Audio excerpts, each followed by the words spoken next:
नमस्कार देवियों सज्जनों, a very good evening to all of you.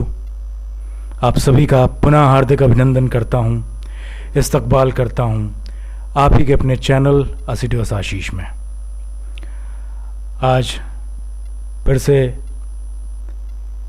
एक नया दिन और कुछ नए नगीने आपके सामने लेकर आया हूँ। अंग्रेज़ी के कुछ ज़बरदस्त और काफ़ी उम्दा अल्फाज, उनके क्या मायने हैं,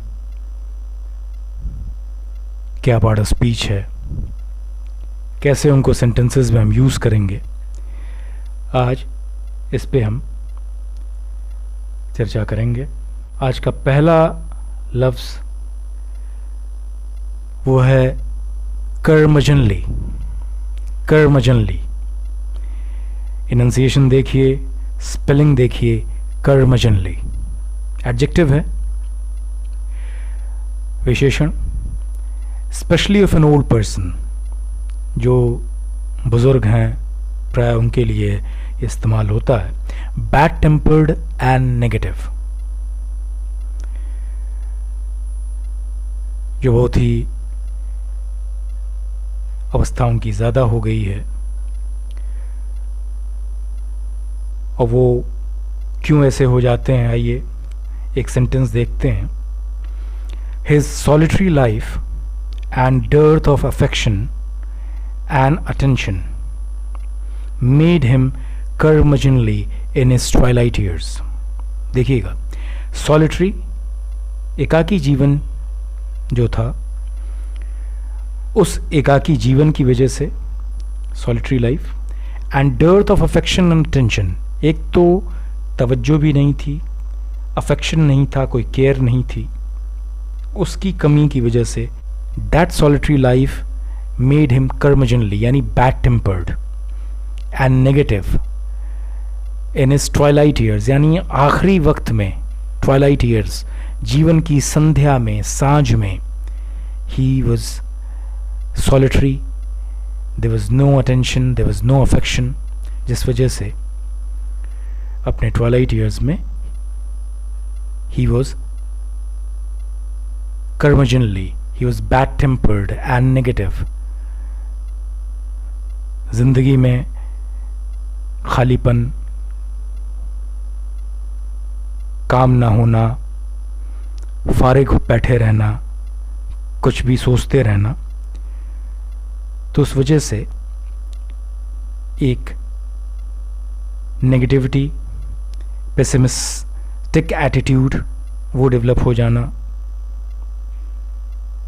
सब कुछ गलत लगना, बदमिजाज हो जाना, ये कर्मजनली कह सकते हैं आप। आइए अब अगला लफ्ज़ देखते हैं आज का, वो है लैकडेजिकल। ध्यान दीजिएगा, लैकडेजिकल, ये है उसका इनंसिएशन, प्रोनंसिएशन, तलफ़ुज़ या उच्चारण आप कह सकते हैं। एडजेक्टिव ये भी है, lacking enthusiasm and determination, carelessly lazy, जहाँ उत्साह, ऊर्जा इसकी कमी है, आप हाफ हार्टेडली कुछ भी करते हैं, पूरे मन से नहीं करते, अन्यमनस्क रहते हैं आप, वो लैकडेजिकल हुआ। कोई डिटर्मिनेशन नहीं है, कोई रेजोल्यूशन नहीं है, कोई संकल्प नहीं है जीवन का, कोई उद्देश्य नहीं है, तो लैकडेजिकल हुआ वो। सेंटेंस देखते हैं, the denouement of lackadaisical endeavour is nothing but fiasco. देखिएगा, द डेनिमा यानी रिजल्ट या फाइनल आउटकम किस चीज़ का, लैकडेजिकल एंडेवर, यानी हमारे एफर्ट्स जिसमें हमारा 100% न हो, हमारी मेहनत पूरी ना हो, एफर्ट बिल्कुल ज़ीरो जैसे कहा जाए, एंथुजियाज्म नहीं, उत्साह नहीं है, एनर्जी नहीं है, ऊर्जा नहीं है, तो उसका रिजल्ट, फाइनल आउटकम क्या आएगा, it will be nothing but fiasco. Fiasco का मतलब failure, no result. The denouement of lackadaisical endeavor is nothing but fiasco। It's only failure. परिणाम यही निकलेगा आखिर में। अब अगला लफ्ज़ है आपके स्क्रीन पे जैक्टेंस।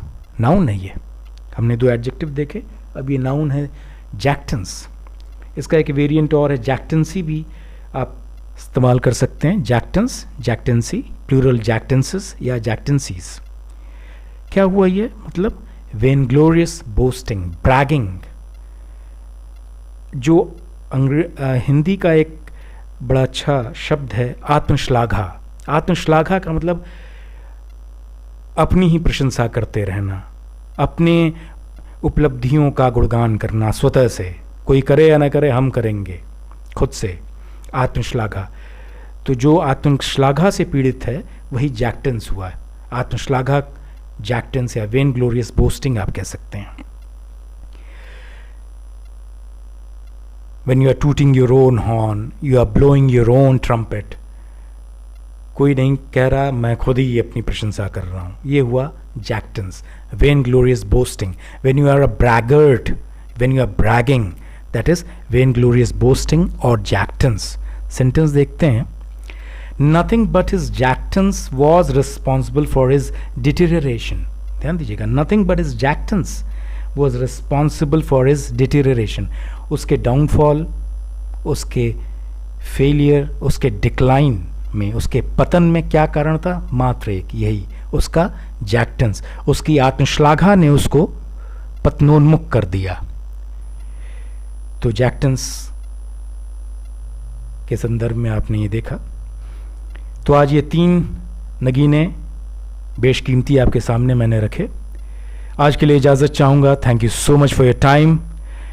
गुजारिश करूँगा अगर चैनल को सब्सक्राइब नहीं किया तो प्लीज़ कर लें, कमेंट अवश्य करें, मुंतज़िर रहूँगा, इंतज़ार रहेगा। Thank you again, bye bye and have a great day.